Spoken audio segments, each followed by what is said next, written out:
Assalamualaikum warahmatullahi wabarakatuh. Good afternoon and welcome to the 2023 webinar on English language teaching of Class 6C of the English Department 2020. I'm Arika Yumarani and I'll be your moderator for today's discussion.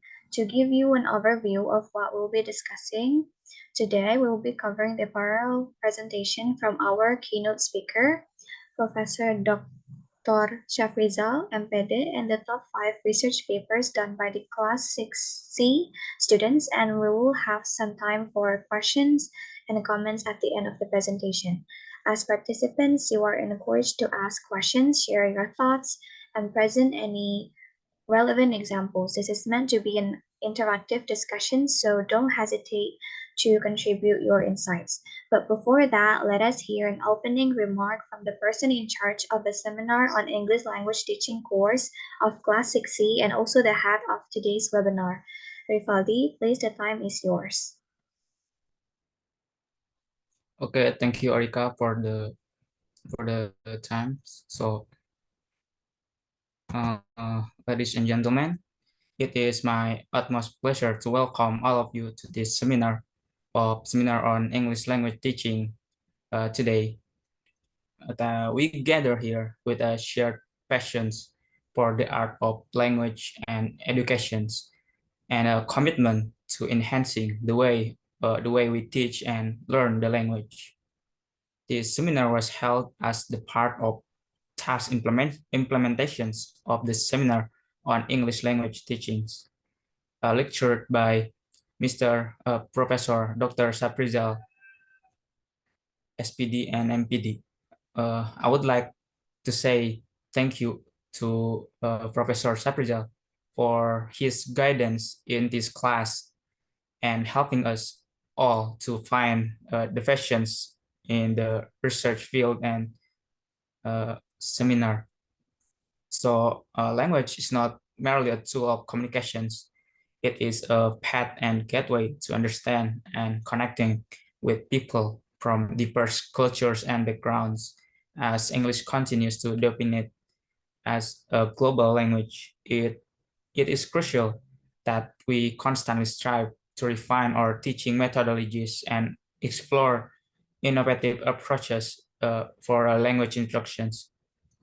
So this seminar serves as a platform for us to exchange ideas, share experiences, and keen or deepen our language knowledge in this ever-evolving field. The significance of English language teaching cannot be overstated. It is not merely about imparting grammar rules and vocabulary. It is about empowering individuals to express themselves confidently, to engage in a meaningful conversations, and to navigate the complexities of our interconnected world. So the significance of English language teaching cannot be overstated. It is not merely about imparting grammar rules and vocabulary. It is about empowering individuals to express themselves confidently, to engage in a meaningful conversations, and to navigate the complexities of our interconnected world. Today, we have gathered to present our finding that will guide us through a wide range of topics related to English language teachings, from innovative teaching techniques to the integration of technology in the classroom, from promoting cultural sensitivity to nurturing creativity in language learning.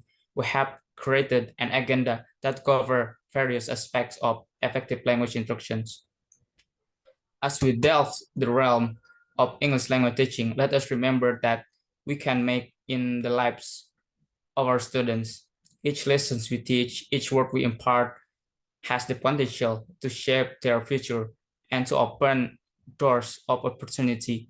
Together, we have the power to ignite a lifelong love for language, to instill the joy of learning, and to empower individuals to become a confident communicators. So I would like to thank for all of you and Mr. Dr. Safrijal, who dedicated to put all of his efforts on this lecture. I think that's all from me. Thank you, Arika. All right, thank you for the positive remark, Rifaldi. We really appreciate it. All right. We have a great agenda for you today where we will cover the following main points. First, the presentation from the keynote speaker. The second one is the teaching creativity effect on increasing students' interest in learning English. EFL students' perception of using Grammarly to aid students' mastery of simple past tense in writing recount text, students' perception of using YouTube in improving EFL learners' motivation in speaking English, the obstacles of using technology in teaching English as a foreign language confronted by English teachers in the ninth grade, and last but not least, exploring variables affecting English education major students' unwillingness to communicate in English on campus. Also, for the rest of the students who would like to present their research papers, you can do it in separate big breakout rooms at this meeting. And note that every speaker, either in this main room or in the breakout room, is only allowed to present their paper in 10 to 15 minutes. So make sure you manage your time well. And throughout this seminar, we encourage you to take notes and hold on to any questions you might have until the end. We will aim to answer as many questions as possible during the allocated Q&A time. Now it's time to hear from our first speaker. He is our lecturer in the seminar on English language teaching course. Please join me in welcoming Professor Dr. Shafrizal, SPD MPD.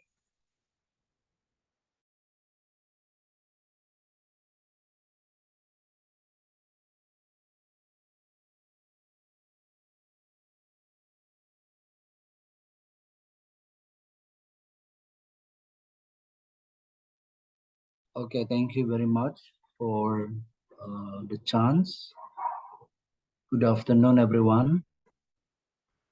Good afternoon, sir. Okay. Assalamualaikum warahmatullahi wabarakatuh. This is Waalaikumsalam. okay. This is very great opportunity for us to share and also to discuss, our knowledge. Okay, so related to the current topics, which is for me is very important as an academician, okay, as a lecturer, and you also as a students. So this is important, right? So I'm going to share one of my research, which was conducted 2 years ago.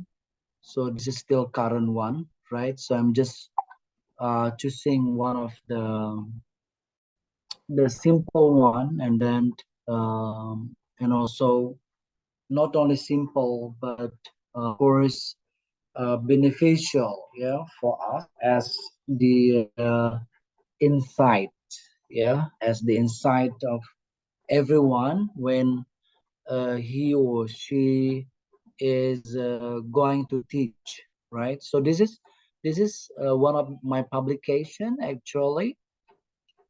If you look at my GS, my Google Scholar, so this is one of my Google Scholar product.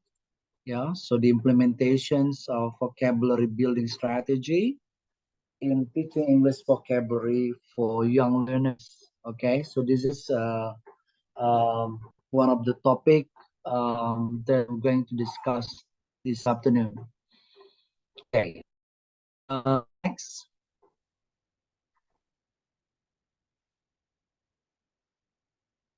Okay, so basically there are 5 agenda that I will discuss.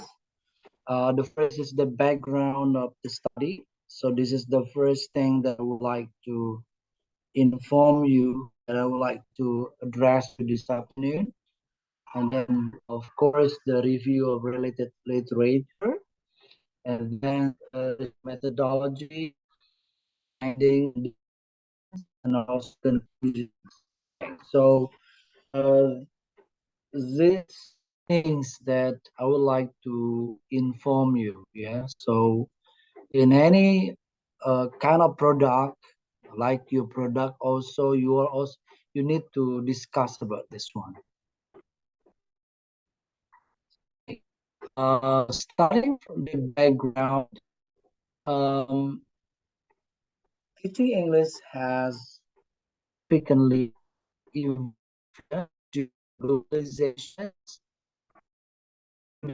understanding the Indonesian language. And we know that Indonesia has started teaching English earlier to young learners.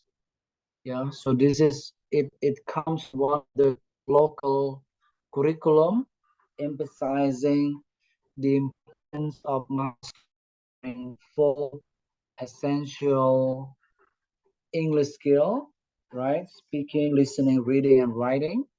And then there are also vocabulary, pronunciation, and grammar are also crucial for language mastery.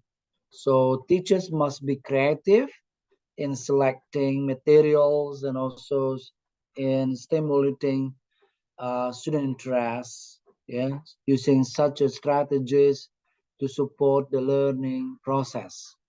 So teaching English for young learners is absolutely different from adults. Yeah, they are more enthusiastic, active, and direct. Okay, so the problem, as you know, that teaching vocabulary for young learners is not easy. It's not an easy things. Yeah, it's difficult to start this one. Yeah, and then also teaching English for young learners is different. Yeah, from many perspective, from of course from the of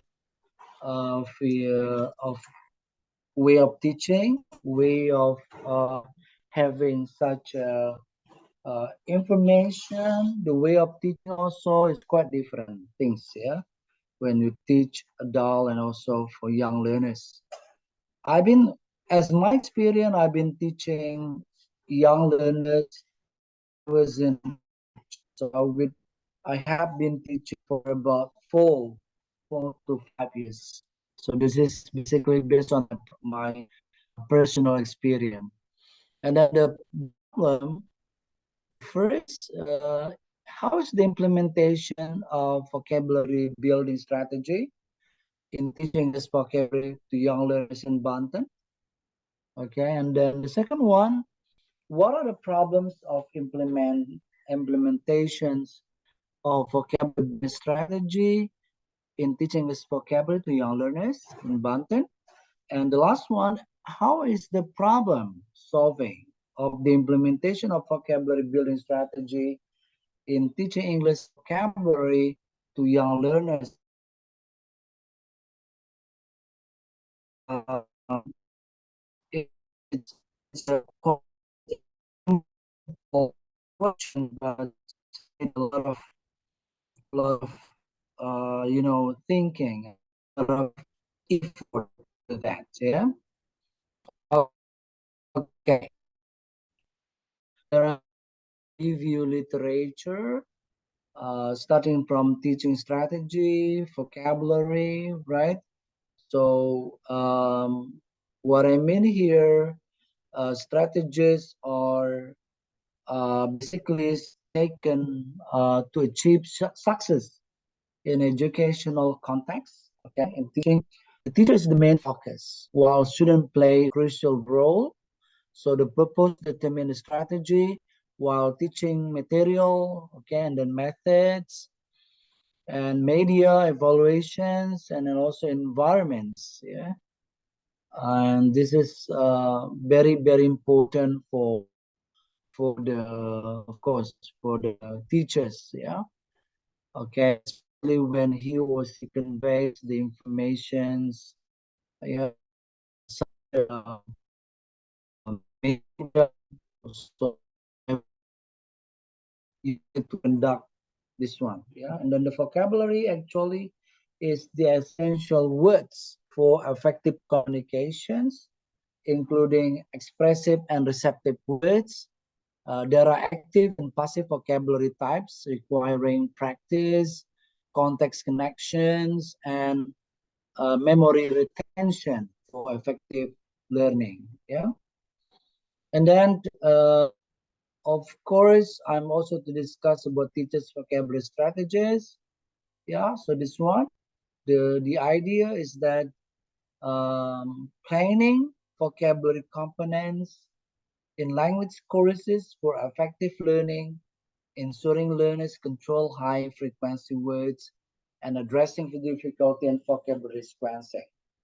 Okay, so this is the strategy that I mean, yeah, for my research.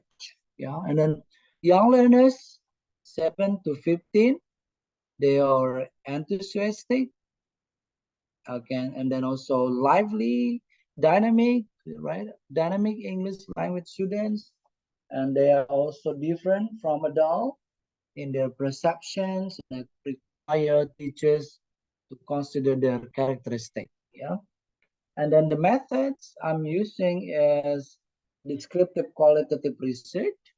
So this is qualitative that focus on vocabulary building strategy in teaching vocabulary for young learners. Yeah, it describes the technique and also method used by the teachers in teaching this vocabulary in Banten. And then the place, as I told you, this is already, oh yeah, 2018. Yes, already 5 years. Yeah, 5 years ago. Yes, quite old one. And then research subject, of course, teachers and student there and in school, right? And then I'm using three kind of research instrument: observation, interview, and documentation, which become the triangulations of my data, right? And then in these observations, so I'm observing teachers and also students, their activities and teaching vocabulary in class. So the focus is on the use of vocabulary building strategy, and then I observe how they are interacting each other. Okay, when the teacher use vocabulary building strategy.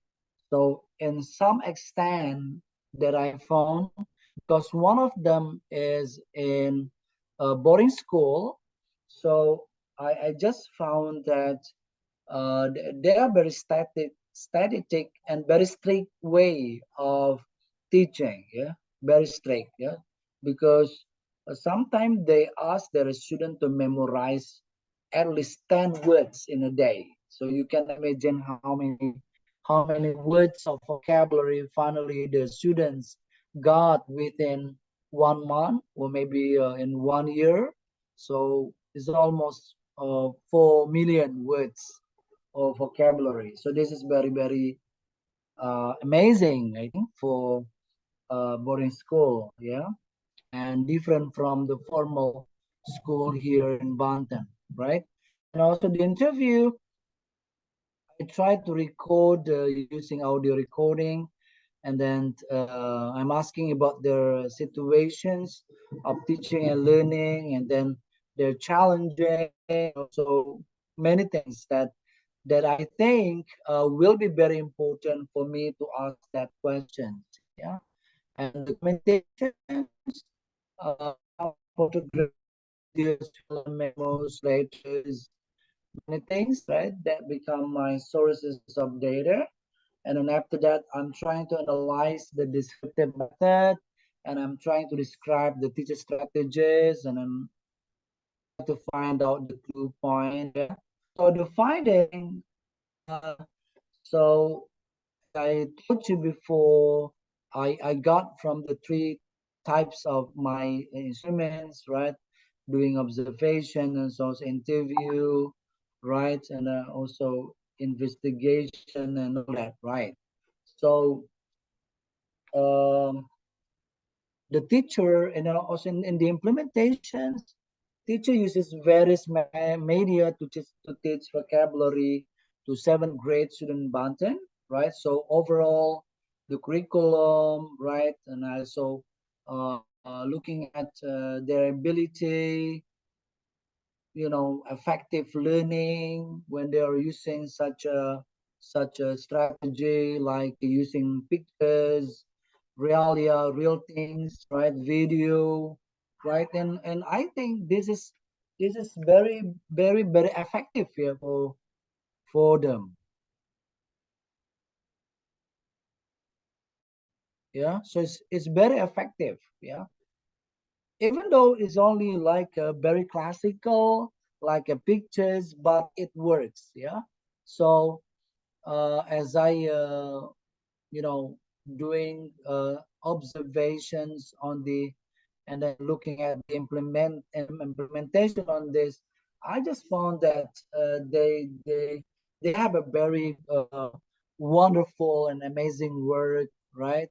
And also using media and also video, etc., etc. Yeah.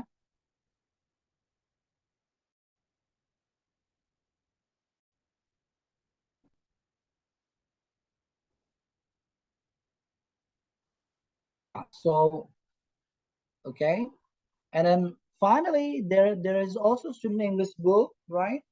Very important too. And then the technique that I found, as I told you before, memorization is become number one. Yeah, especially in boarding school in Banten. Yeah, so they ask their student to memorize, yeah, some vocabularies, and they went in front of the class, and they memorize, and with the meaning, yeah, with the meaning. So they will utter loudly, okay, and then they try to remember what they know, okay, every day. So there is a part of, because this is a huge class, so in every 5 to 10 people, 10 students, okay, they have the leader, and this leader is monitoring them, right? The capacity of their vocabulary mastery and how they pronounce the words clearly. Yeah, and the second one is translation. So in one of the technique, they also translate. Some of the students firstly has a problem, so they might use their local language, and finally they need to find the real meaning of that, and then they translate them.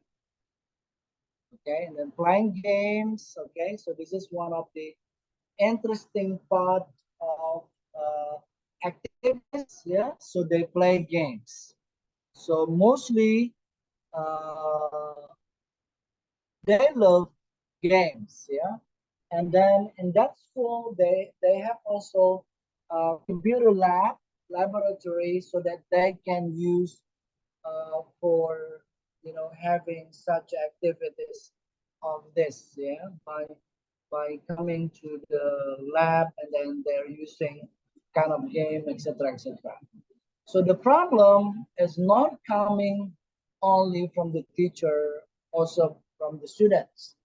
Okay, so there are some factors, yeah, some problem uh, to motivate them, also part of the important things, yeah, and then we need also to socialize when he or she teaches in the classroom. This is also part of the a major problem for them, yeah. So the same problem faced by the student is that they sometimes they forgot such a vocabulary when they are having such a test, yeah, especially for reading tests.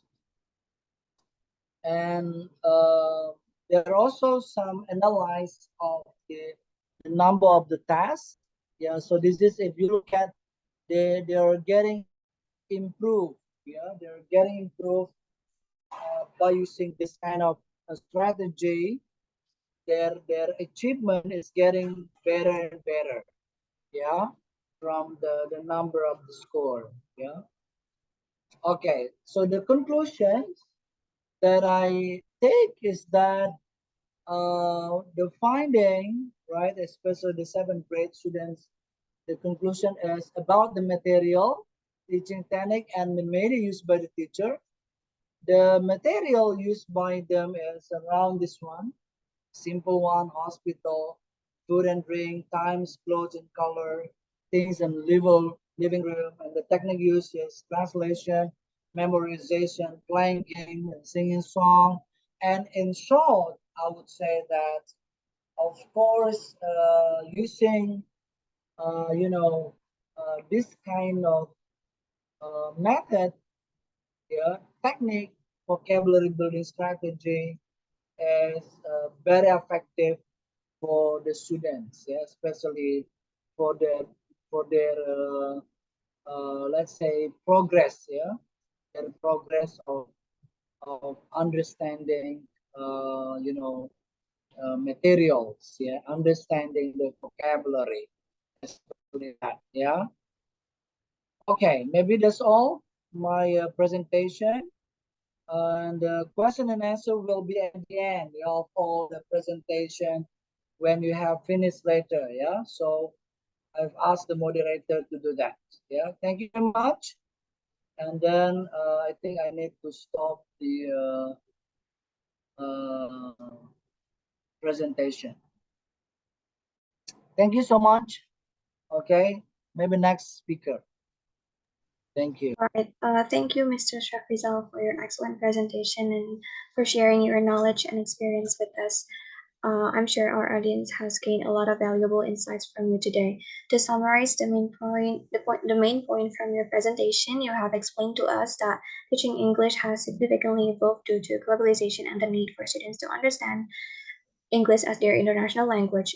And Indonesia has started um, teaching teaching earlier to young learners, emphasizing the importance of mastering the four essential English skills: vocabulary, pronunciation, and grammar are also crucial for language mastery. Teacher must be creative in selecting materials and stimulating students' interest. As teaching vocabulary is not an easy thing, especially if we try to teach it to young learners as they are more enthusiastic, active, and adaptive. Based on the findings of the research that the Mr. Shafrizal gathered in Pesantren Darul Kolam 3, especially at the 7th grade students, the teaching media used by the teacher to teach vocabulary are about hospital, food, drinks, times, clothes, and color. The teaching technique of vocabulary building strategy used by the teacher by translating, memorizing, playing games, and singing song. The media used by the teacher were picture, realias, videos, and the students' English textbook. And also the problem faced by the teacher um, and the students in the teaching learning of vocabulary. Thank you once again for your time and contribution. Let's give a big round of applause to Mr. Shafriza.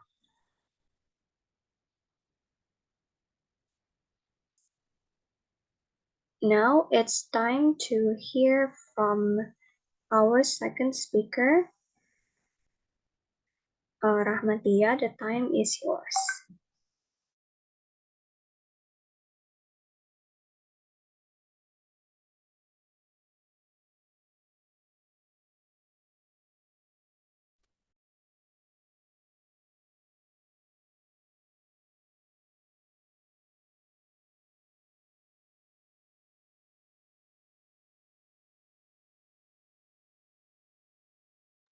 Okay, am I audible? Yes, dear. Okay. Assalamualaikum warahmatullahi wabarakatuh. Good afternoon, ladies and gentlemen. My name is Ramatia under the student ID 2223-2096. So here I am. I will do presentation by mini research under the title Teaching Creativity Effects on Increasing Students' Interest in Learning English, a study at SMPN 1. So here I am. I will present some of My found in the mini research such as background of the study, research question, the purpose of the study, literature review, conceptual framework, methodology, findings, and discussion. The last is conclusion. So now we get into our discussion. So next next slide, please. Wait a minute. Okay.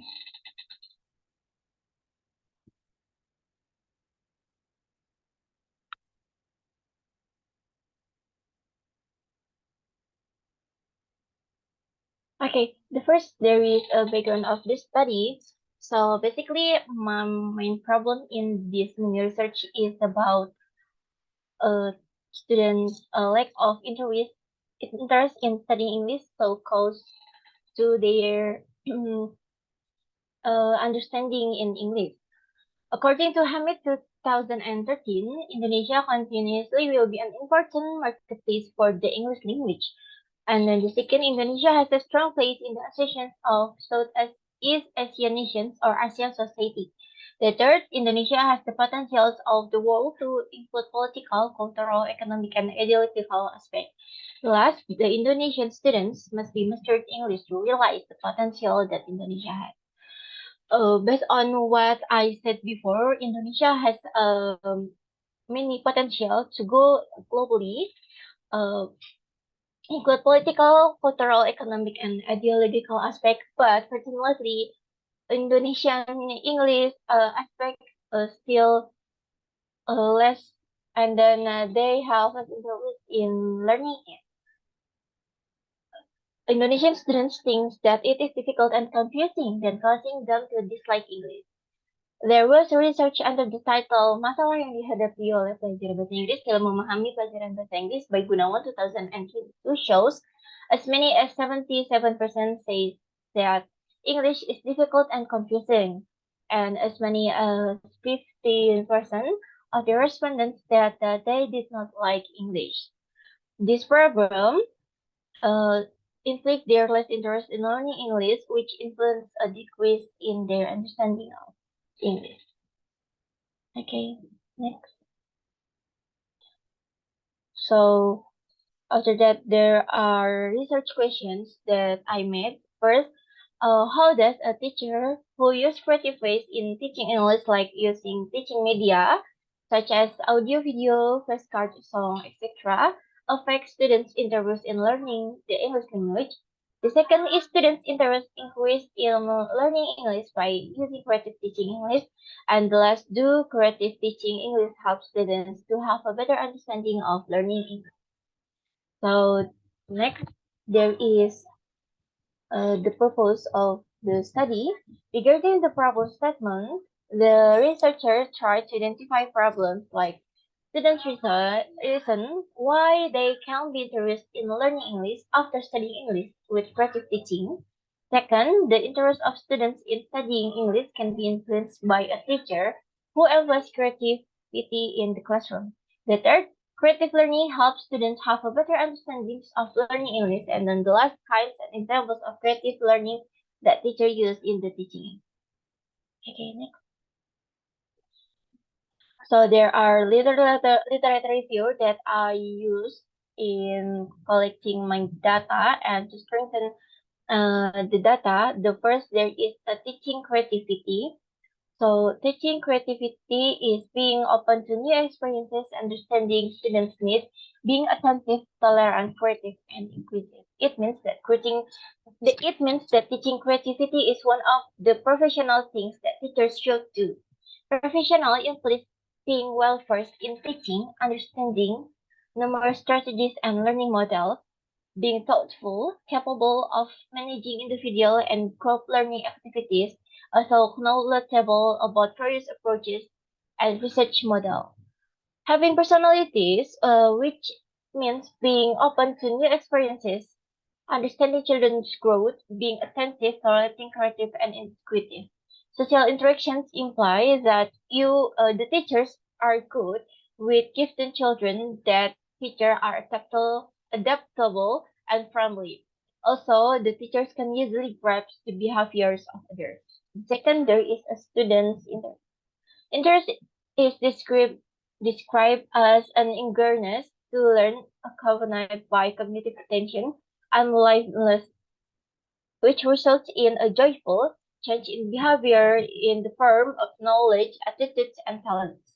Being curious about anything and details, wanting to learn about it, or taking an interest in anything that appeals into the student. In order to carry out of the act of learning, the teachers must be able to develop attention using a number of ways in teaching. It is an experience that grabs students' attention and motivates them want to study more or what to tell. On the other words, if the students are interested, they are going to study attentively and comprehend all of the science related to, related to the material. And they are going to follow the lesson willingly and without any pressure. And then the next, there is the effect concept in learning English. There are the effect concepts like the environment. It is must be set in which people live, learn, and experiment because the students will learn first from the environment. The second is social cultural environments that students are expected to abide by the rules and regulations of their school and face consequence for breaking them. The next instrumental element, such as the curriculum, programs, and facilities that full health. And then the next, there's physiological environment, like supporting condition that makes students comfort and convenience while receiving instruction in the class. And then the last is physiological factors that impacting students' learning process and outcomes. And the last is student understanding. It is a learning process of creating a personal interpretation or representations of what is happening. It also can be described as understanding in the context of education. So next, please.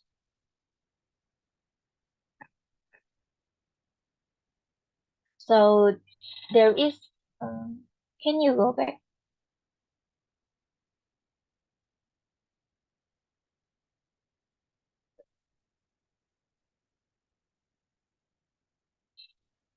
Okay. Next, there is a conceptual framework. My conceptual framework that I did is the first, start from the problem that students must interested in learning English that will influence teachers to do creative in teaching that will research students influence and interest in learning English, and the end it will increase to students understanding in learning. Next.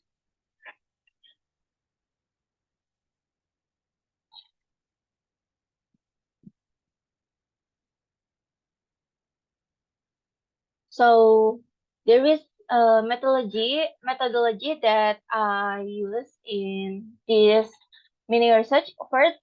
First, I use research design, descriptive qualitative research because I here observe the phenomenon why the students have less interest in learning English. The second, the research methodology that I use is questionnaires and written interviews that delivered to the student. And the next, there is a data collection. The respondents are 13 students of class 9 grade SMPN 1 Kota Serang. Shared a form of questionnaire and written interview. And then the last, I collecting the data that the student have written. And then for the data analysis, I using score and the Likert scale in percentage results for the data questionnaire. And then the last is categorizing and concluding were used for the written interview data to measure the validity of respondents' answer. Next, please. So here is my findings in the mini research. As we can see here, from the 13 students, 27 of them choose strongly agree about the statement teaching creativity can affect students' interest in learning the English language, and 3 of them choose agree. And then the next for the statement, creative teaching of the English language increased their interest in learning. For 15 students, they choose strongly agree. 12 students choose agree, and 3 of them choose disagree. And then for the last statement, students had a better understanding of learning English after being taught creative learning. As many as 18 students choose strongly agree, 6 of them choose agree, 3 of them choose undecided and disagree. Next. And here is the findings for the interview results. Most of the students generally say that they feel happy and boost their energy in learning English. Learning English sometimes boring, but when a teacher was teaching creatively, it helps them to wake up their attention and increase students' interest in learning English. Second, the students think that creative ways of teaching English can help them to get a better comprehension of learning English. It stimulates them in focusing and develop their critical thinking.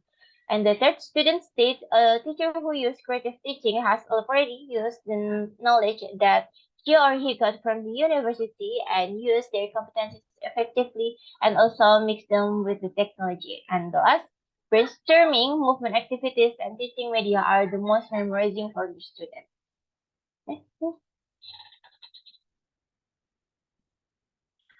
Here is the discussion for my mini research. The teachers doing creative teaching will influence students' interest that cause increasing students' understanding. So there are 3 things here that can we underline. There are brainstorming, teaching media, and movement activity. 3 of these things are the most important components that engage student interest in learning. The first is brainstorming. It is an activity in which a group to seek or solve a specific problem by collecting all of the ideas that its students spontaneously provide. It stimulates students' focus and critical thinking. So here's in the brainstorming, the students have free way explore their to explore their uh, to explore their critical thinking and what they want to say. And then for the teaching media, it is a method of transmitting learning message to students that can help teachers increase the learning outcomes of their students. It could draw students' attentions and motivate them. So for the teaching media, it's like a new phase for them. Because teaching media is really interest. As we can know, teaching media is like Aurelia, audio, video, and many others. And then the last is movement activities. It is indoors or outside activities depend on the environment and the type of activities that the students are going to do. It creates it creates a comfortable and enjoyable atmosphere. So for the movement activities, they have a freedom to explore uh, students students what they want to do. Okay, next.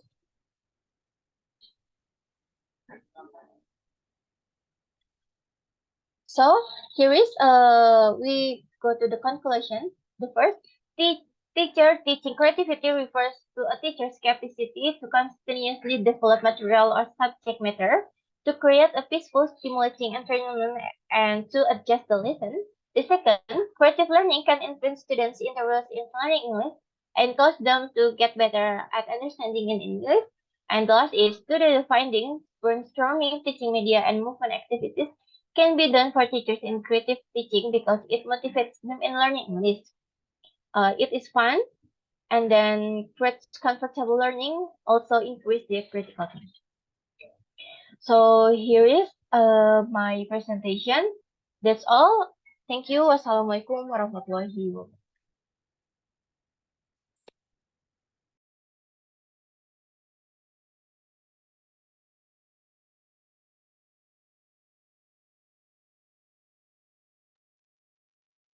So back to the moderator. All right. Thank you, Rahmatia, for your inspiring presentation. I'm sure our audience has learned a lot from your research study. Once again, we encourage you to take notes and hold on to any questions you might have until the end. We will aim to answer as many questions as possible during the allocated Q&A time. Let's give a big round of applause to Rahmatia. Now it's time to move on to our third speaker, Maisha. The screen is yours.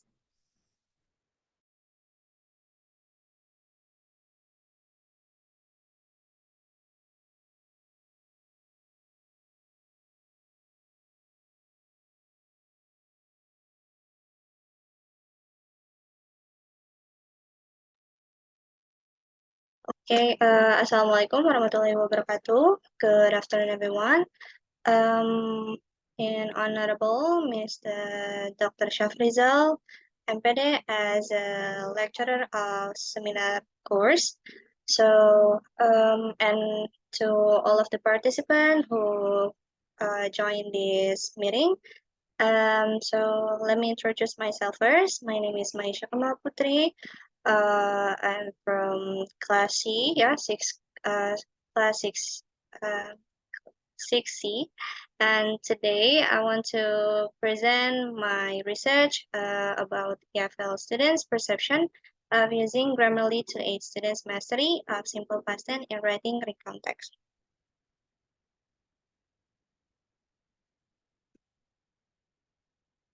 Okay, so for the chapter 1, there is a background of the research.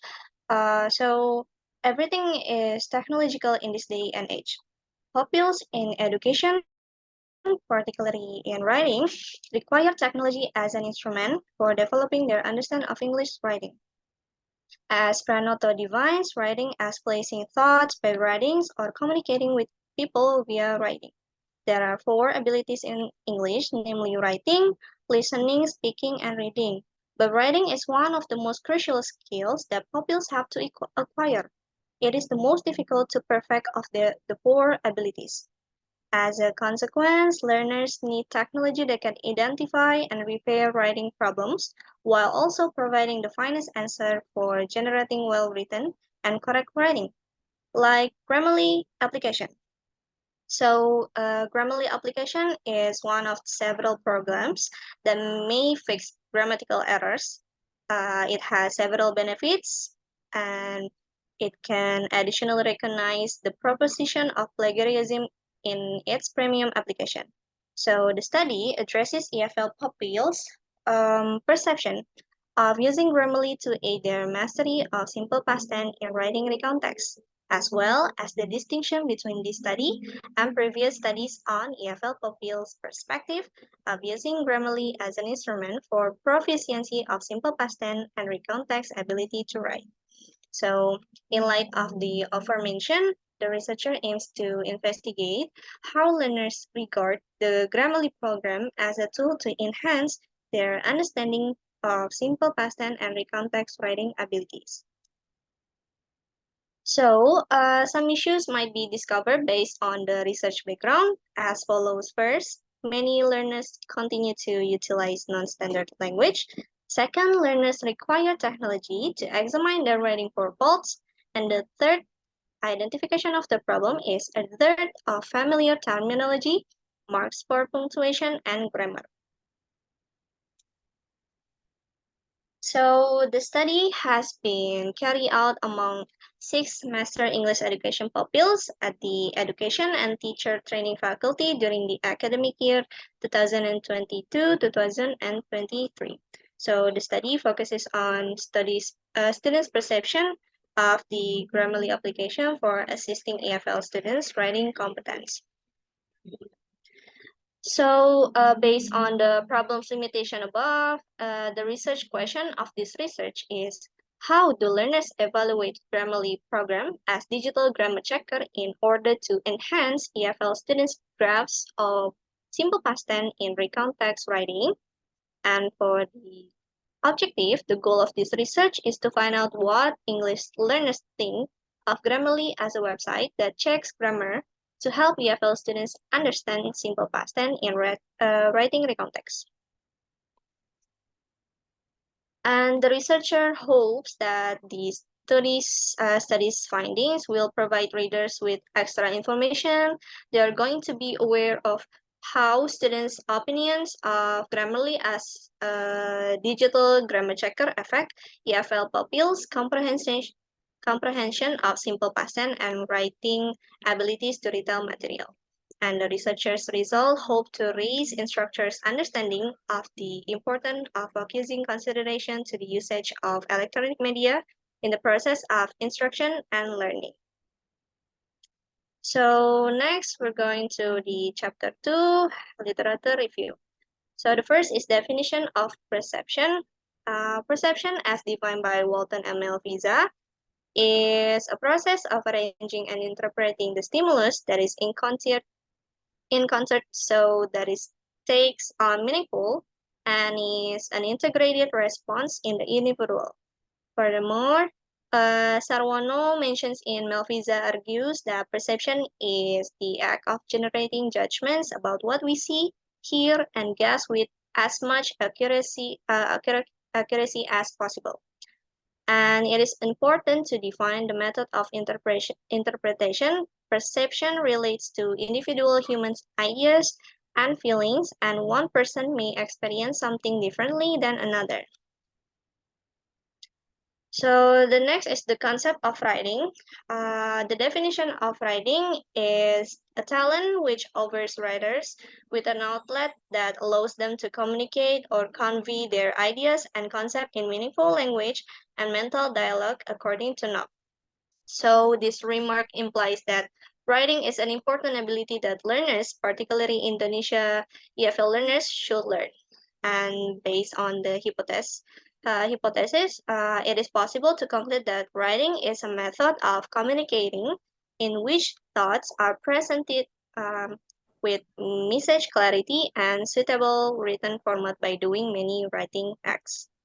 So, according to Annie Whitaker, writing serves a variety of objective, which is the purpose of writing. There are informative purpose, persuasive, and analytical purpose. So writing is also has aspect, which contains content, organization, vocabulary, grammar, mechanic. For the content, if you want to be a good writer, good writing comes when the title accurately reflects the content. So the substance of a text ought to have relevancy, brevity, unique, rational, etc. And for the organization, writers must be capable to divide phrases to paragraphs and back up them by using different connecting words in order to render the section intelligible, clear, and effective. So it suggests that the authors are aware of the way the concepts are organized.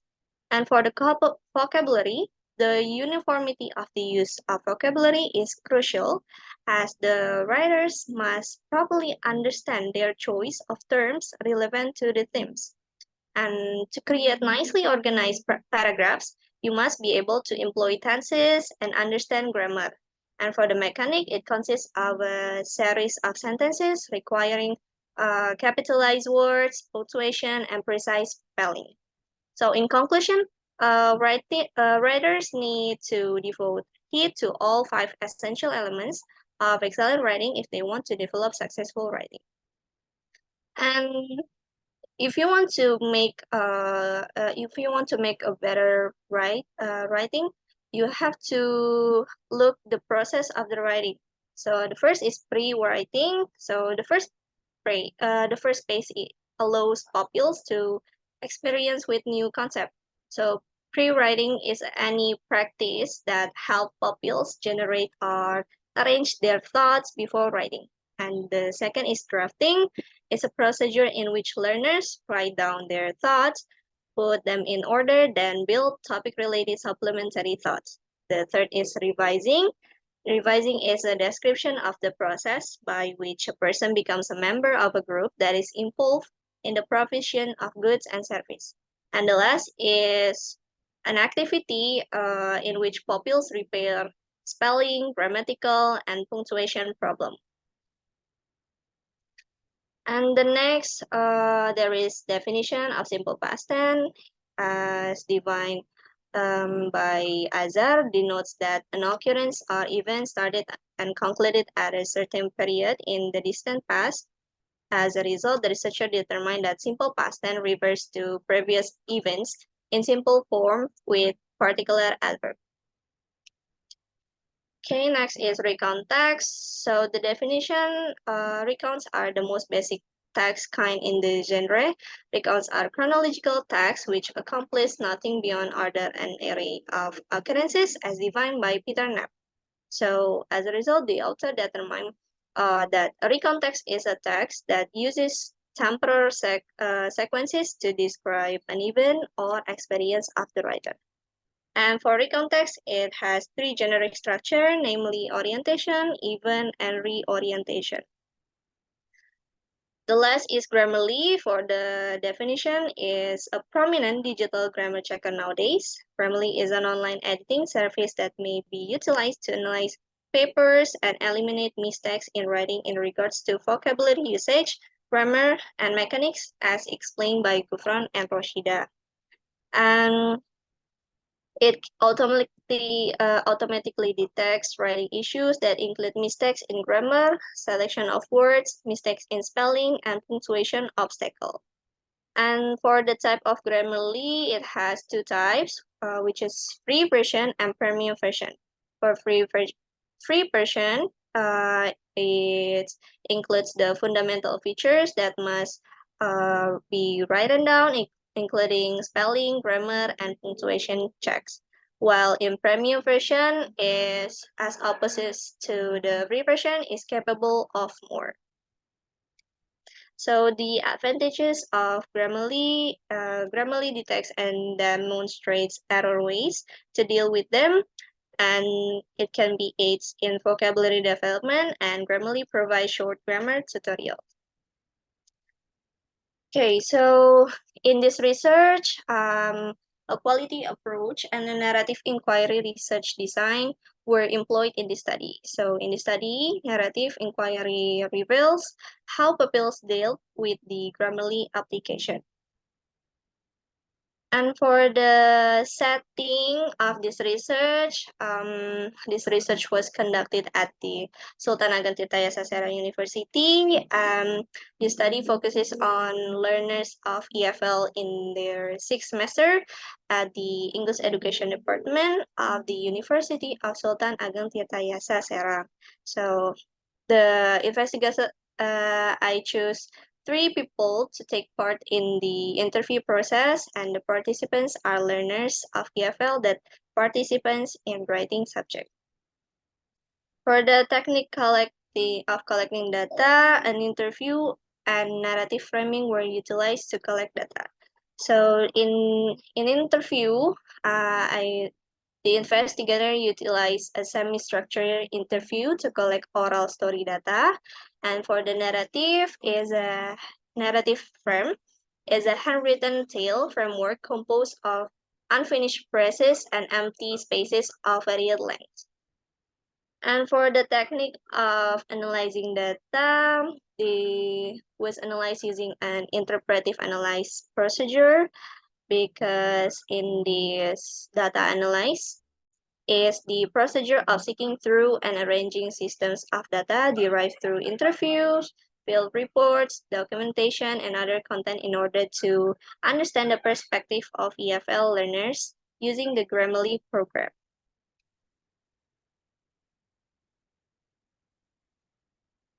Okay, so based on the interview that I asked for 3 participants, there are 6 questions that I give to all of participants. The first question is about the affect by using Grammarly. So the first participant stated that the Grammarly application had a beneficial impact on her. It greatly aids her writing to look for any mistake in the content she has typed. So she only experienced positive effects. And the second participant said she informed me that she received a lot of impacts from the Grammarly application while she's writing essays or articles. It greatly assists. It may repair the typos, error, and the blunders. And the last participant informed me that she has had great result from utilizing this tool. She received a positive response from this application, which will assist her in improving her writing skill. And she also mentioned that Grammarly program provides an abundance of advantages. And the second question is about the effectiveness by using Grammarly. The first participant said that the autocorrecting grammar option allows her to effortlessly amend her language. So it's very effective for simple past tense mastery. And the second participant said that it completely works on me. So she additionally utilized the Grammarly application to write a paper. And the last participant said that it has helped me greatly improve my command of the simple past tense. So she believed that Grammarly could identify grammatical faults in her work, but it is insufficient for individuals who don't comprehend or lack a rudimentary understanding of tenses. The third question is about the grammar features on Grammarly. So the first participant said it may offer enough information for evaluating some mistakes. So according to her, Grammarly, it may offer information, yet it doesn't give a reasonable remedy of the use of model and to be. So the second participant, she clarified that as a free user, Grammarly tool is correct and contains all parts of grammars, but the trial version had restricted features that the grammatical function in this version must not be genuine. But the last participant said that she remarked the modification was nearly flawless each time she utilized Grammarly, and it's nearly perfect. The fourth question is about the spelling features. So the first participant said that Grammarly always recommended that she use better terms than she used previously. So it always gives suggestions of the word that she referring to. As a result, she believed it gave her a favorable impression that Grammarly spelling tool handles the English spelling words effectively.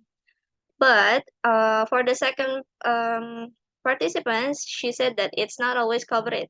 She claimed that Grammarly provided super blows edit that destroyed her sentence as she was writing. It was a waste of her time to go over each one individually to ensure that the adjustments were right or not. And the last participant said she stated that the spell check tool Grammarly's pre-edition addressed sufficient spelling issue her work, and the tool might help her writing stronger retelling text. And the fifth question is about the punctuation feature. So the first participant, she stated that the autocorrect punctuation tool Grammarly is adequate. So it has always been quite beneficial to me. And the second participant, she mentioned that Grammarly spelling tool might help her writing stronger retelling text. So it automatically corrects it. And the last participant, she mentioned that the grammar punctuation option truly helped her create better content. And the last question is about the feedback that given by Grammarly is always correct or no. So we discussed about whether or not Grammarly's feedback is always right. And the first participant said that she expressed her thoughts on the subjects like she believed all feedback provided by Grammarly is valid. It's not quite the same with the second participant, which she said that it will be more effective if the premium version is used. So according to her, Grammarly application's criticism is occasionally not accurate. It will be more effective if the premium version is used. Although the last participant said that Grammarly sometimes incorrectly corrects my words. So Grammarly's input in her perspective is occasionally not right. It sometimes incorrectly correct the words, but in overall, Grammarly's capability make it simpler to produce any form of content. So the discussion from the findings that all participants agree that Grammarly helped them to improve their knowledge of the simple past tense while producing recontext. They noticed that Grammarly assists them in learning on their own. But Grammarly does, however, have certain limitations. All participants have given their opinions about Grammarly and the downside they have encountered. So the conclusion that the Grammarly application may assist pupils master the simple past tense in real context based on a study conducted at the English Education Department of the University of Sultan Ageng Tirtayasa Serang on pupils' opinions on employing the Grammarly application to improve their understanding of the simple past tense in real context. And the suggestion, the study's author recommends that subsequent academics investigate a similar subject with various respondents, including senior secondary learners, to enhance future research. Okay, so this is the end of my presentation. Thank you very much. Wassalamualaikum warahmatullahi wabarakatuh.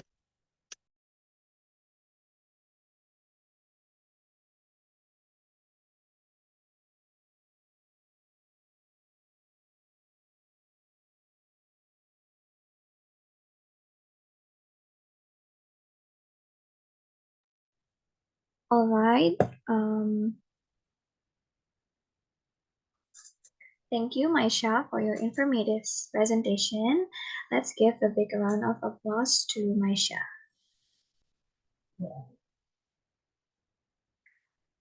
Now it's time to move on to our fourth speaker, Aura. The screen is yours.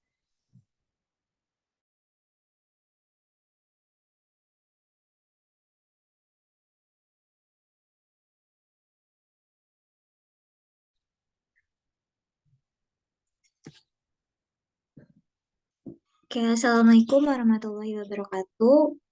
Good afternoon, everyone. Let me introduce myself. My name is Aura Hermansyah from Class C with students number 2223200107. And today I would like to present my research on the title Senior Secondary School Students' Perception of Using YouTube in Improving FL Learners' Motivation in Speaking English at SMKN 6 Kabupaten Tangerang. Okay, for the first chapter, there's introduction. For the background of study, students can be encouraged to learn independently and develop critical thinking skills through the use of developing focus on the YouTube application. Students will also be used to looking for information from a variety of sources to study, according to EBIT 2016. The speaking ability will be improved if it were supported by the real world or reliable information as part of a student's program, said Abdurrahman. The stage based on the previous task, the task process and the vocal language phases is included in the execution of this technique. This technique is meant to aid students in problem solving and raise their proficiency in pronouncing words. And this study is being conducted to offer beneficial knowledge about how YouTube can be used as a learning tool to provide language practice, boost students' motivation for learning, and identify additional ways to improve students' learning of the English language in a way that appeals to senior secondary school students by employing YouTube for studying English. Therefore, the researcher would like to investigate senior secondary school students' perception of using YouTube in improving FL learners' motivation in speaking English. And based on the background of the research, some problems could be identified as follow. Many students in secondary school are not motivated in speaking English. Students need technology to make them motivated in speaking English, and students' problem in a lack of self-confidence, fear of making mistakes, the embarrassment of others, nervousness, and never practicing. And for the limitation of the research problem, this research was conducted on 11 grade students at the senior secondary school in the second semester. The research limits the topic to the secondary school students' perception of using YouTube in improving Apple learners' motivation in studying English. And for the research question, based on the background of study, the researcher formulated the question of the study as follows: how are secondary school students' perception of using YouTube in improving FL learners' motivation in studying English?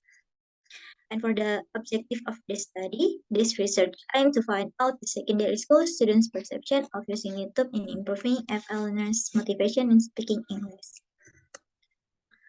The findings of this study will hopefully give some contribution to the following parts. The English teacher. The result of this research are intended to provide information for teachers who use YouTube to teach English in their classes. And for the students, they also should assist students in resolving any issues they may be having with their English growth, particularly when it comes to speaking. And last, for the researcher, if another researcher decide to go into the same topic, they may potentially utilize this study as a research. And next, chapter 2, literature review. There's definition of perception. Wang says that perception is a collection of internal cognitive process carried out by the mind's cognitive function layer of the brain. In other terms, perception is the belief that something is real by a group of individuals. It follows that the term perception refers to an item. People's perception are what they believe to be true and understandable to them. And next, the definition of YouTube. YouTube, according to Prakoso, is a website that allows users to share videos with others all around the world. Therefore, one of the platforms for learning a language is YouTube. Students are therefore expected to get the most out of YouTube video in terms of learning. And next, YouTube video in education. YouTube is utilized to engage students, inspire creative teaching techniques, and explain theoretical material, said Agazio and Buckley. Additionally, it provides immediate access to instructional, cultural, and foreign language movies because YouTube provides videos from famous scientists, writers, TV news broadcasts, politicians, and other TV shows. It is a reasonably straightforward way to make education materials and specialize to learning English, said Pratama 2020. And next, there's definition of speaking. One of the 4 language skills is speaking. And for many students, being proficient in English speakers is a top priority. It's because they rely on speaking abilities to maintain rapport in interpersonal instruction, persuade others, and success to fulfill in negotiation, said Brini. The difficult part is that when individuals wish to chat or say anything to someone else, they have to take into account number of interconnected factors, such as concept, the language utilized, what to say, how to use syntax and vocabulary, pronunciation, as well as listening to and responding to interlocutors. As a result, if students do not practice speaking in class, they will quickly lose interest in what they are studying and lack the incentive to do so. And the next chapter, there's research methodology. In this research design, in this study, qualitative research techniques are used with descriptive qualitative. The descriptive technique, according to Nazir, is a method that looks at the current situation of human groupings, an item, a group of circumstance, a way of thinking, or class event. Objective of this descriptive research is to produce a methodological, factual, and accurate description or painting of the facts, qualities, and relationship between the phenomena under investigation. And for the research setting, this research was conducted by conducting interview and questionnaire. And for the research subject, 35 students from class 11 Multimedia 4 at SMKN 6 Kabupaten Tangerang was chosen by the researcher to take part in this research. Next, the technique of collecting data. The technique used in this research is to find the data through questionnaire and interview. Students sometimes avoid speaking because they are ashamed to express their ideas or information and worry that they will seem dead in front of their peers, according to him. In this study, the researcher will employ the approach of gathering information through questionnaire and interview.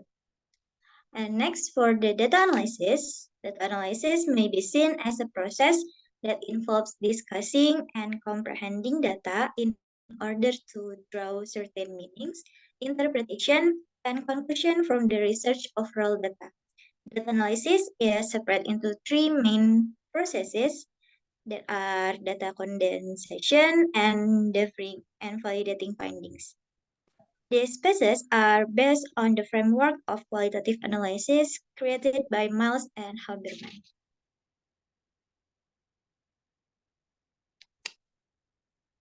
Next chapter, chapter 4, the research findings and results. This chapter contains the research findings. The chapter's two main components are the research result and discussion section.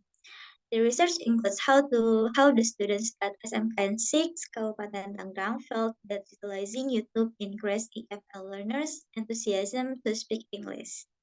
And for the questionnaire and interview, for the first question, are you using YouTube for learning English? 35 students in 11th grade at SMKN 6 Kabupaten Tangerang, or 100%, utilize YouTube to learn English. And they said, we can study different languages on YouTube in addition to English.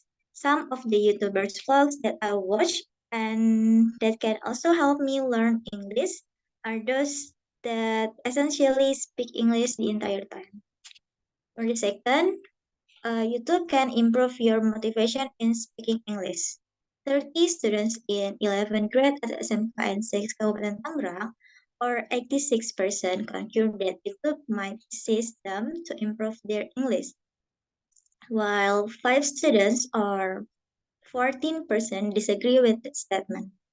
They say the YouTubers' words are audible to us and are repeatable. For instance, we can learn new vocabulary and pronunciation when they use terms that are unknown to us. And for the last, confidence in speaking English.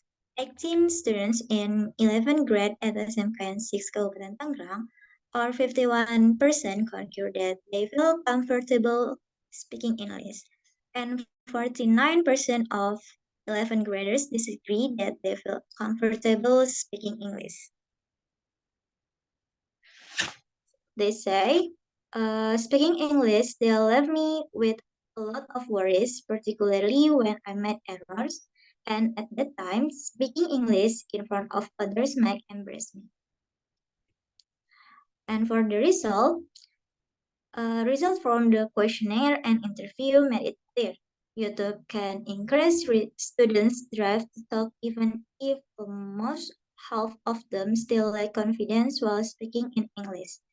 According to Liu, the YouTube video learning method improves students' analytical skills among other skills. Additionally, it was shown that kids learn more effectively when they have access to YouTube both inside and outside of the classroom.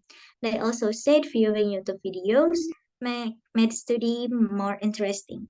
Additionally, it was shown that kids learn more effectively when they have access to YouTube, both inside and outside the classroom. Okay, and the next chapter, chapter 5, conclusion and suggestion. For the conclusion, the researcher draws the conclusion that YouTube is learning platform where teachers may obtain real teaching researches based on the findings and analysis present above. It implies that using YouTube will help the learner become more motivated to speak English with proper pronunciation and a deeper grasp of grammar.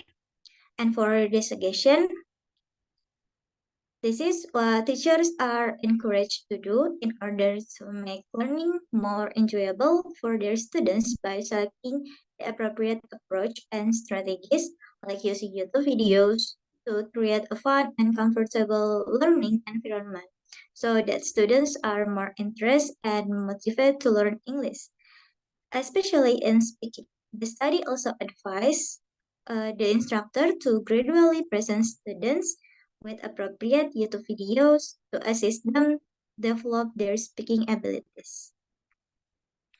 So that's all my presentation today. Thank you very much for your attention. I do apologize for my mistakes and last wassalamualaikum warahmatullahi wabarakatuh.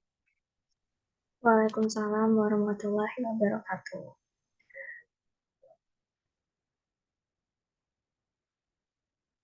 All right, thank you, Aura, for your inspiring presentation. Let's give a big round of applause to Aura. And it's time to continue to our fifth speaker, Ainina. The screen is yours.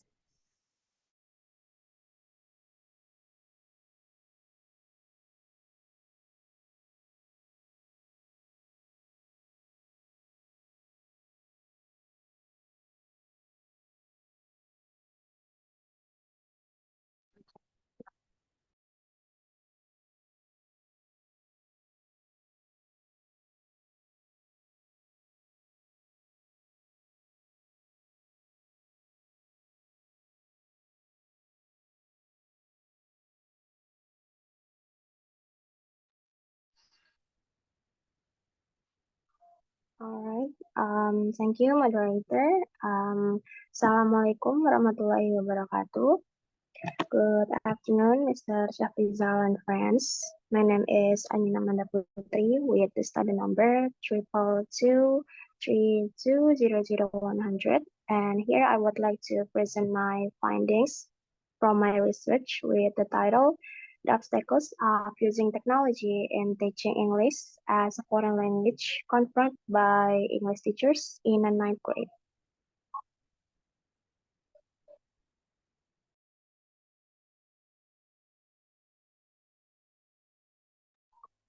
Okay, I'll start with the background of the study. So, technology has developed into an essential part of society that helps students see the bigger picture of the world and not only what their teachers and school teach them in the classroom. Found in 2013, teachers now have access to cutting-edge equipment that can improve their teaching. The teaching and learning processes have benefit greatly from technology, particularly when it comes to teaching English. Technology also provides a wide range of possibilities for enhancing the educational process and producing beneficial results. And according to Arifa in 2014, the purpose of using technology should be to assist and enhance language learning. Technology has a crucial role to play in facilitating and enhancing language learning. However, there might be difficulties with utilizing technology in the classroom coming from the teachers or the students.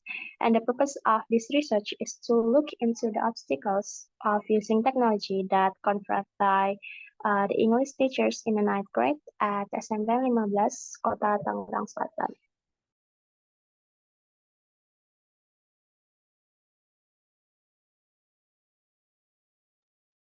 For the research objectives, so this research major goal is to reach the following things. The first is to be informed of the sorts of technology that the ninth grade English teachers employ in the EFL classroom.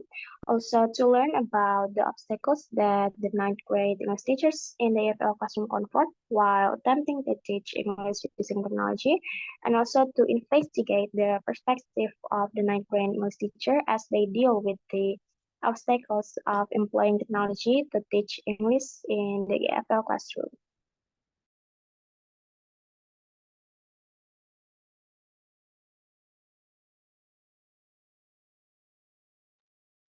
The next is the literature review. So according to Fazri in 2017, technology refers to things or programs that can address issues with work, commerce, interaction, etc.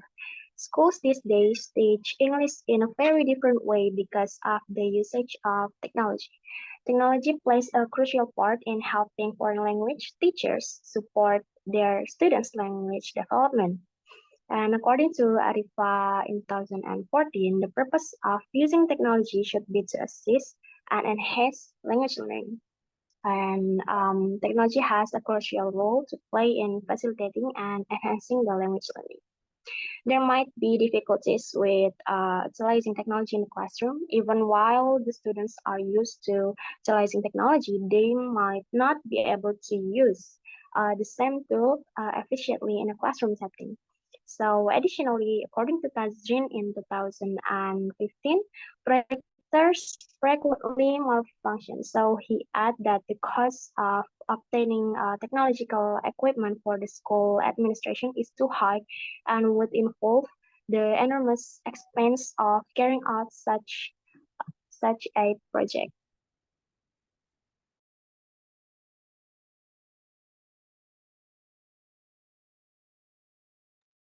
So Tajrin in 2015 also studied about two schools with a Bangla medium and two with an English medium from class 6 to 10 in both school in Dhaka. He took 30 English language teachers.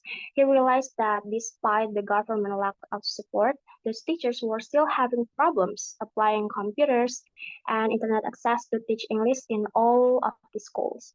The students become less interested in learning English as well as how to use it in everyday circumstances as a result. And the other study come from Jenny in 2017. Five teachers with expertise in both high school and secondary school were examined by Jenny. The use of technology in the instruction of English was acclaimed by all the teachers, and the result is both secondary school and uh, high school teacher reported concerns about the students' use of computers and had trouble with their ability to focus.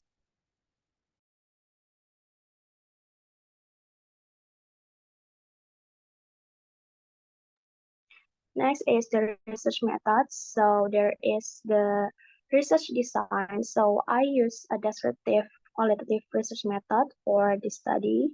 And for the site and participant, the research was carried out at SMP 15 Tangerang Selatan. And the participants of the research are the two English teachers from SMP 15 Tangerang Selatan who teach in the ninth grade classroom. And I will refer them as the participant 1 and participant 2. For the research instrument, I use questionnaire and observation as my instruments of the research. And for the data collection, both observation and questionnaire are employed to collect the data for this research.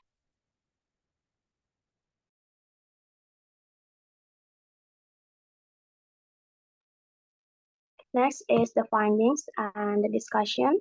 So the first one is the importance of technology for English language teaching. So the responses from participants to question revealed that teachers concurred that using technology and internet to teach English was beneficial. When presenting English lesson to the students, which might occasionally be challenging for them to understand. This technology and media were helpful for teachers. It's said by participant 1. She said that yes, it is very helpful since teachers and students may access a variety of learning resources through it. It also makes study more efficient when compared to utilizing physical books, which is boring for students these days because they are used to the internet. If the teacher is set on using only books, the student will definitely lose interest. While the participants say that yes, it is advantageous since students can access a variety of online resources, including videos and other learning elements that are not found in physical books and can be added to the learning material used in the classroom.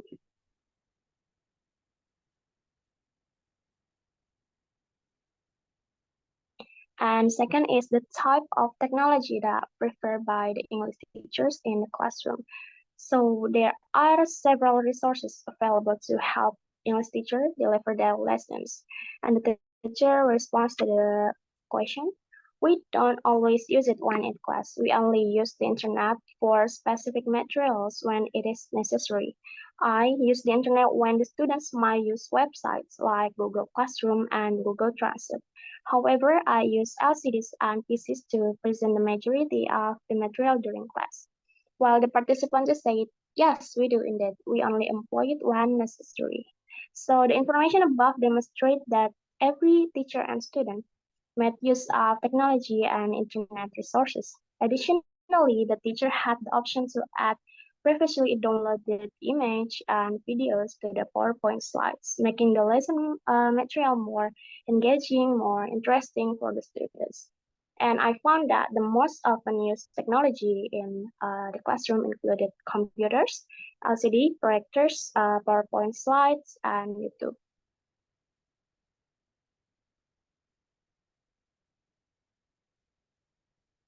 And the third, there are the obstacles confronted by English teacher when teaching using technology. So there are few obstacles to using technology and the internet in the classroom, despite the fact that this practice might highly encouraged by teachers. So when I asked about the obstacles students sometimes confront when using technology, the English teacher said, from the participant one, she said that from the equipment, students occasionally have no data connection or internet connection from school. From school, it's slow when it reach the student class. So generally speaking, not all students can use the internet appropriately based on their character. As a result, not all students use the internet to aid in their learning when the teacher asks them to, which causes them to miss out on opportunities to use the internet for the other purposes. And the participants said when the Wi-Fi is cut off, there is a struggle. However, because they are accustomed to using technology, students could solve other issues on their own. The issue only arises because of the technical issues.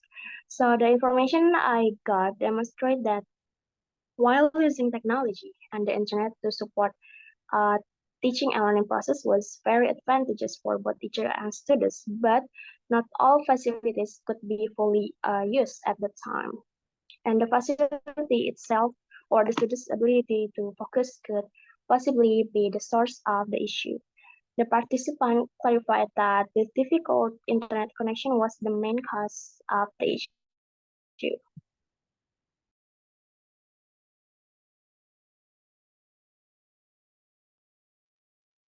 And this is the conclusion for my research. So, one of the media frequently used to teach English in SMP 15 Tangerang Selatan is the technology and the internet. According to the findings of this research, typical obstacles that teachers confront while using technology and the internet to teach English might be divided into two aspects. The first is due to the equipment, and the second is because the environment in a classroom and the attention spans of the students. And also the teachers say that they found it difficult when the tools broke down. The classroom occasionally could not access the school's Wi-Fi signal and make it impossible to teach. And my observation also revealed that the blurry image displayed by the LCD projector occasionally leaded to the function poorly, along with a poor internet network connection and poor equipment quality. in spite of the fact that using technology and the internet can be advantageous, especially when teaching English. This research seeks to explain the obstacles that teachers confront. So the conclusion above shows that using technology to teach English is not always successful. The availability of tools in every school, the state of the classrooms and students, and also the condition of the existing equipment are all can be the potential obstacles.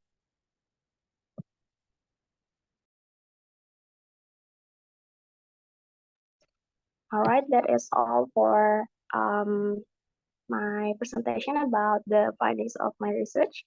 Thank you so much for your attention. Back to the moderator. Okay, thank you, Ainina, for your informative presentation. Let's give a big round of applause to Ainina. Now we have arrived to the last speaker. Arika, the screen is yours.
All right, thank you, moderator.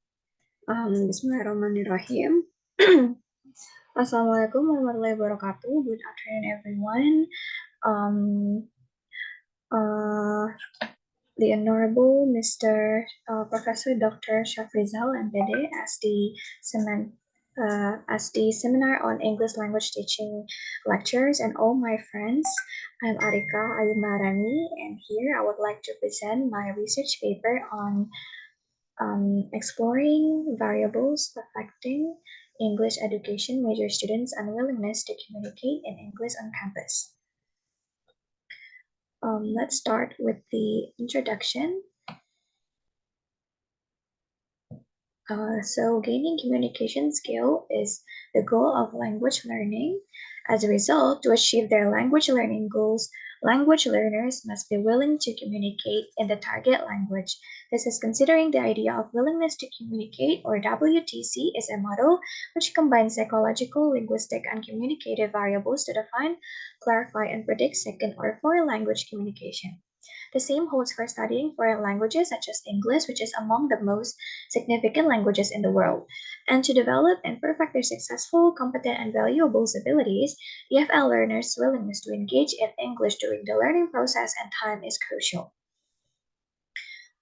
From the background of the study, we can formulate some research problem here. The first one is, how significant is the concept of willingness to communicate, or WTC, toward the second language or foreign language learning?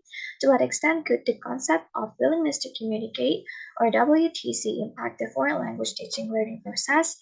What are the variables affecting the English education major students' willingness to communicate in English on campus? And last but not least, to what extent do the linguistic, psycholinguistic, sociocultural, and institutional variables affect the English education major students' willingness to communicate in English on campus?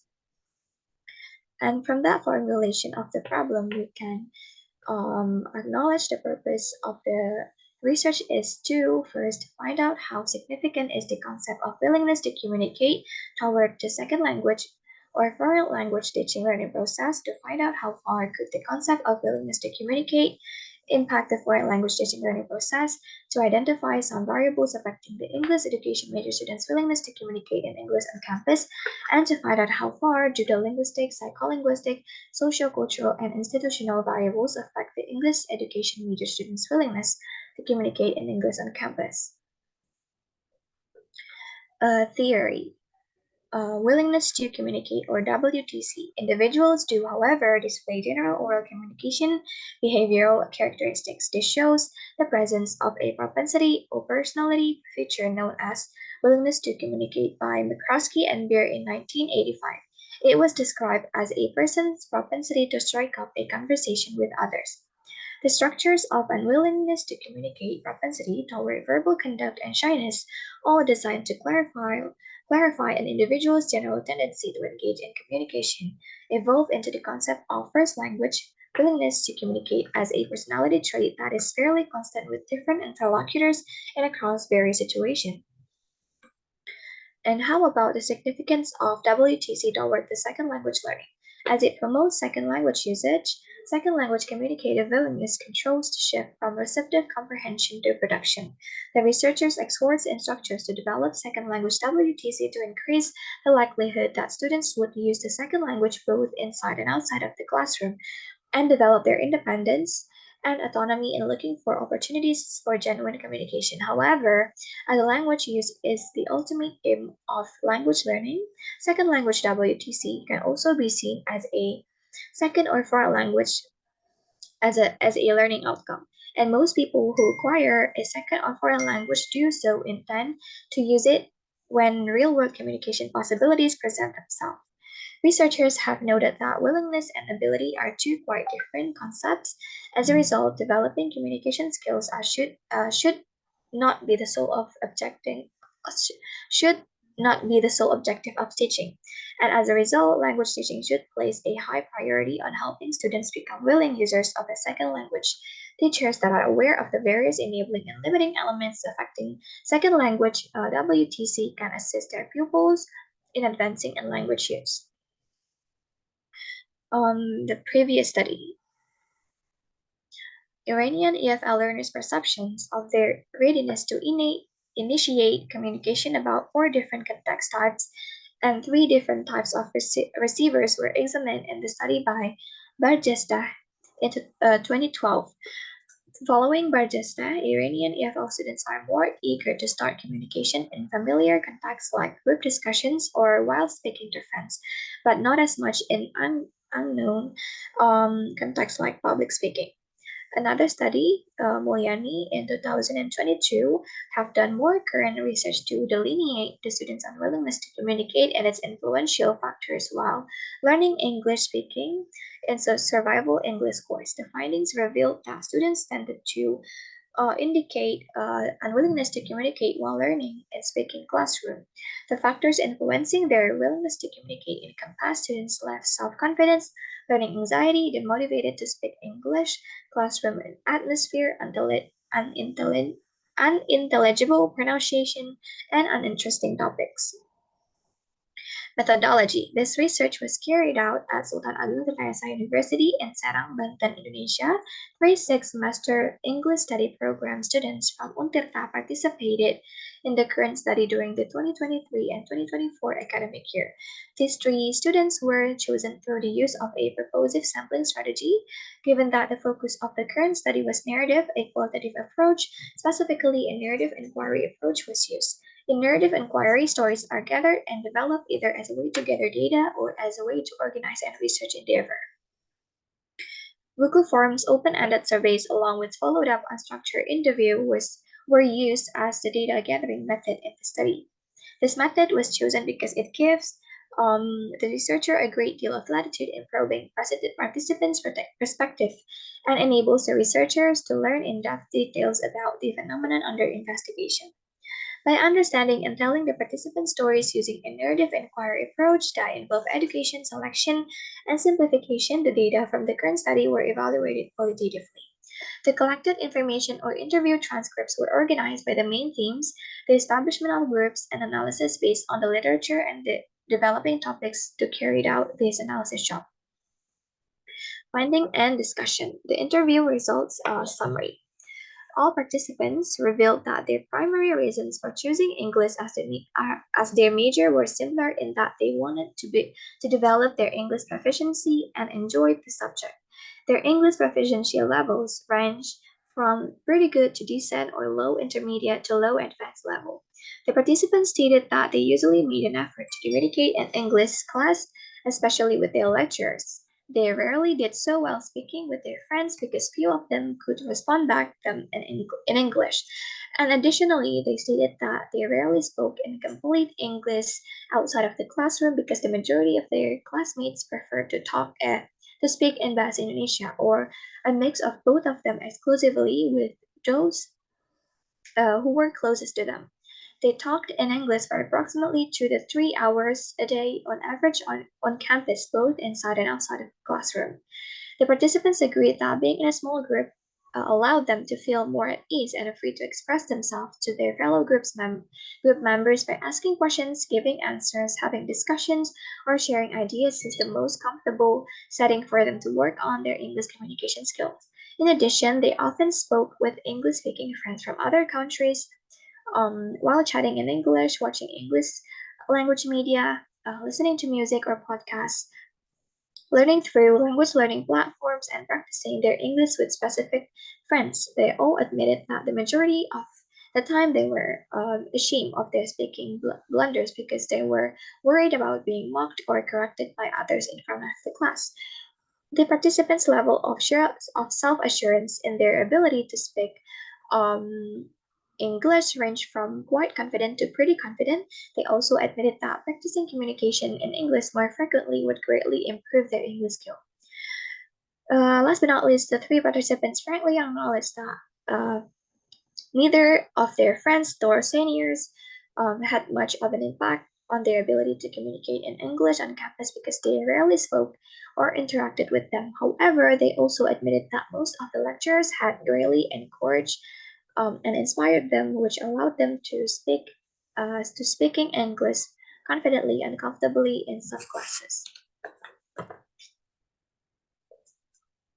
Variables affecting the participants' reluctance to communicate in English on campus. The first variable is a linguistic variable. Participants admitted that they found it difficult to speak in English because most of the time, since they were struggling with proper grammar usage, lack of vocabulary, mispronouncing some words, and etc. The second variable is psycholinguistics variable. Participants openly acknowledged that they occasionally felt hesitant to use English more frequently out of fear of making errors, although they knew that this was a common issue that came from EFL learners. The next variables is social cultural variables. Participants admitted that their peers spoke primarily in their native tongue. This type of habit or culture had a significant impact on their unwillingness to interact in English more frequently. And the last variable found is the institutional variable. Since all of the participants acknowledged that the available regulations were not sufficiently clear and strict, institutional variables such as confusing institutional rules and lecturer teaching methods constitute to the following variables, contributing to the participants' unwillingness to speak in English on campus. Conclusion and suggestions. Based on the result of the current study, it was determined that linguistic variables, psycholinguistic variables, sociocultural variables, and institutional variables were the main factors influencing participants' readiness to speak more frequently in English on campus. Besides, students reluctant to use English on campus was found to be most strongly influenced by sociocultural and institutional variables. Therefore, the institution has to have a more specific, strict regulation requiring all lecturers and students to constantly use English inside and outside of the classroom to decrease the students' propensity to speak in English. The institution must also take into account the penalties for individuals who violate the rules to get their students as involved in the teaching learning process as possible. All lecturers need to adopt a more communicative teaching approach. They should also provide a more engaging topic, discussions, and constructive criticism for students' mistakes and serve as a positive role models for the students to create an active classroom atmosphere. And the suggestion is that to enhance students' readiness to communicate more frequently in the target language, the beginning point can be achieved by developing a positive connection and the mood between the lecturer and the classroom. Current approaches to the language education and learning are closely related to the idea of willingness to communicate in the target language. The primary goal of language training, according to McIntyre in 1998, is to increase language learners' readiness to engage in meaningful cross-cultural interactions in the target language. The educational connotation of WTC are relevant to and significant for students and teachers of foreign languages. In addition, this idea plays a crucial part in the target language, and its importance can help one develop their capacity for valuable and successful communication. And yeah, I think that's all from me. Thank you very much for your attention.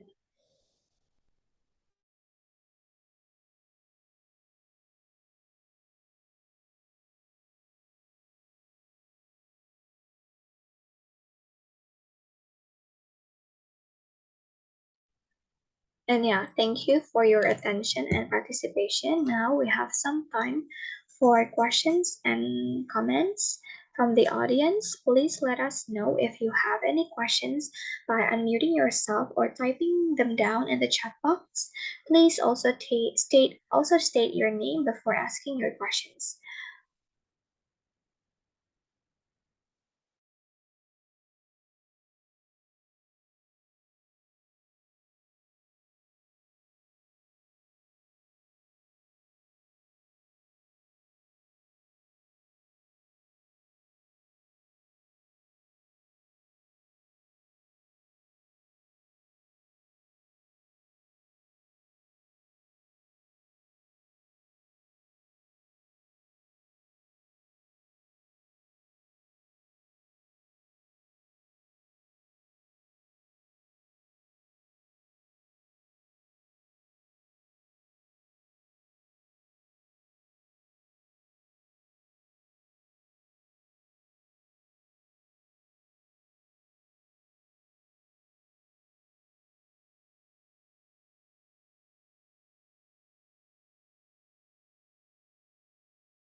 Anjay sepi.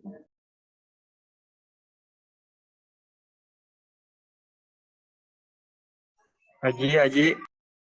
Anjay. What happened, bro? It's still recording.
Anyone want to ask some question?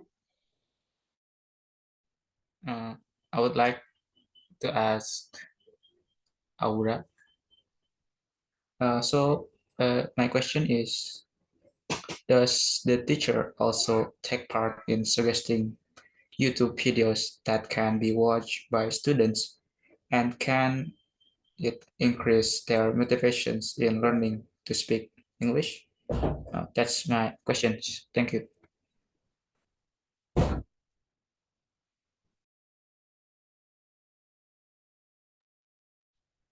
Okay, can I answer, moderator?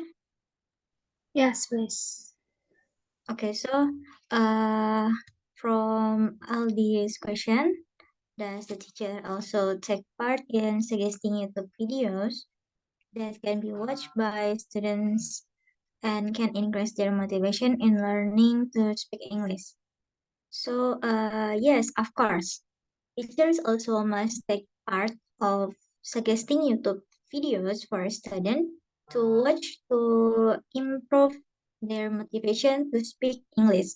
But in my opinion, the students have to choose by themselves which videos will they watch and make them motivated in learning to speak English. Because we know that everyone's interests are different.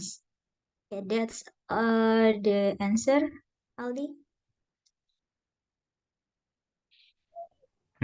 Yes, satisfied with your answers. Thank you, Aura. Okay, thank you.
Any other question from the audience? Please, you may unmute yourself or type them down in the chat box.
All right, we have another question in the chat box from Nurul Rahmawati to Ainina. Why did you choose your technology as your research focus? Did you have the experience to teaching English with technology? Thank you in advance. Thank you, Nurul, for the question. I'm sure our speaker can answer that.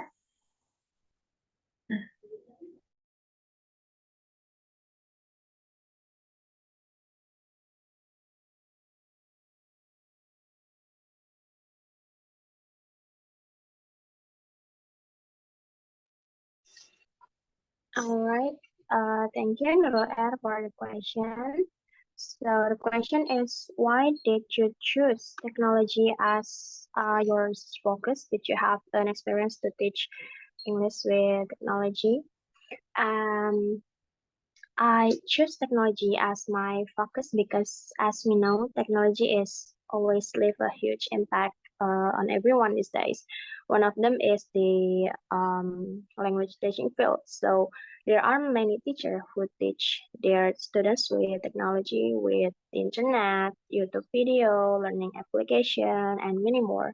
So in this research, I really want to know what kind of obstacles that might be the English teachers confront when they teach English with technology in their classroom, and also the technology tools that might they often use in their classroom. And also, yes, I do have a few experiences with teaching English with technology.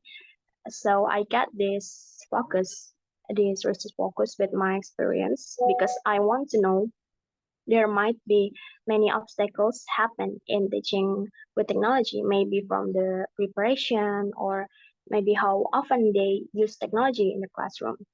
When I was teaching the students, they are always happy whenever I use YouTube video animation or like storytelling video. It requires the internet and the teaching learning process becomes so much fun and more engaging for the students. And because of that, students can absorb the lesson very well. So yeah, I think it's really interesting topic to discuss. Thank you for the question, Nurul. Is it clear enough for you?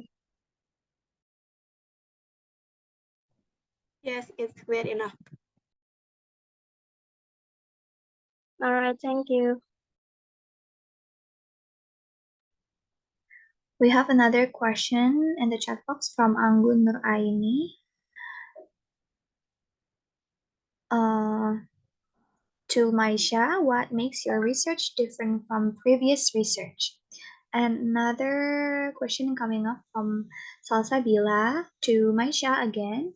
What makes you choose this title of your research? The speaker may answer the question. Okay, thank you, moderator, for letting me to answer the question. So I will answer the question from Anggun. What makes your research different from previous um, research? So the difference in my research with the previous is on the instrument. So while the previous research just used observation and interview, so I added another instrument such as a narrative frame to collect the data.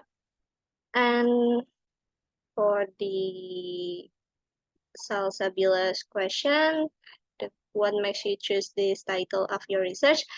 So I choose this title of this research based on suggestion of the previous researcher to modify and enlarge the data. So that's why I choose this title of the research. Thank you.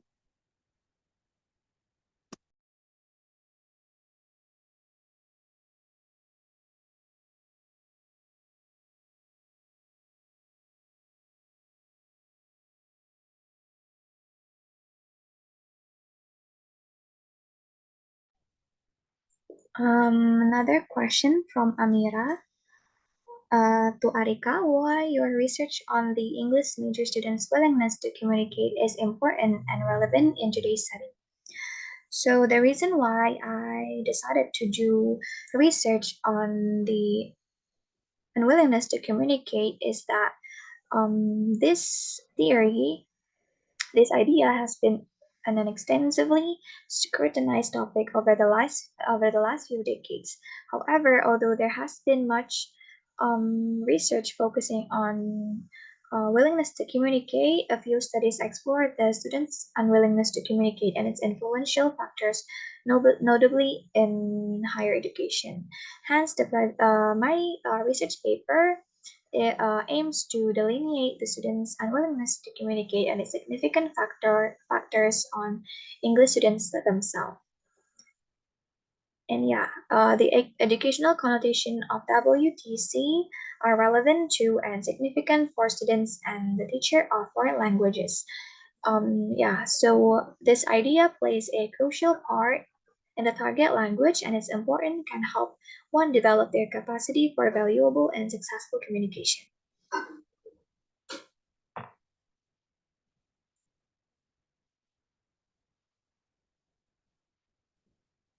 How about the answer, Amira?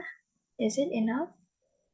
It's clear enough. Thank you, Arika, for your answer. You're welcome, Amira.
All right, I think we have arrived at the end of our seminar. Thank you for your attention and participation. We have come to the end of our seminar on English language teaching. I hope you have enjoyed this session and gained some valuable insights and knowledge from our speakers. We also had some very lively and interesting discussions and questions from the audience. Thank you for your active involvement and contribution. I would like to thank our speakers once again for their time.